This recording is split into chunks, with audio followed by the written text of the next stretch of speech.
Netherlands के एक अखबार को दिए इंटरव्यू में जयशंकर ने कहा कि आतंक के खिलाफ सैन्य कार्रवाई के लिए भारत प्रशंसा का पात्र है और इसके लिए भारत की पीठ थपथपाई जानी चाहिए। इसके साथ ही उन्होंने मुनीर पर भी जोरदार हमला किया। विदेश मंत्री ने कहा कि मुनीर के कट्टरपंथी विचार और आतंकी हमले के बीच कुछ संबंध जरूर हैं और पहलगाम आतंकी हमला उसी कट्टरपंथी सोच का ही नतीजा है।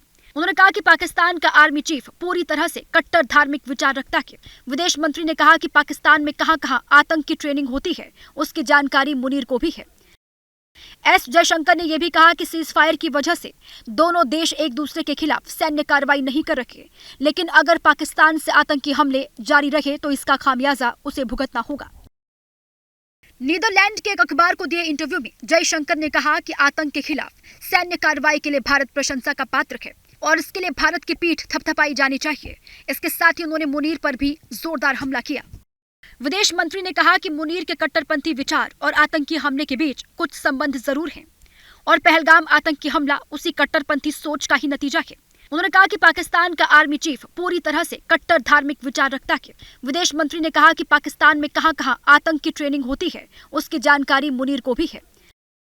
एस जयशंकर ने यह भी कहा कि सीज फायर की वजह से दोनों देश एक दूसरे के खिलाफ सैन्य कार्रवाई नहीं कर रहे, लेकिन अगर पाकिस्तान से आतंकी हमले जारी रहे तो इसका खामियाजा उसे भुगतना होगा।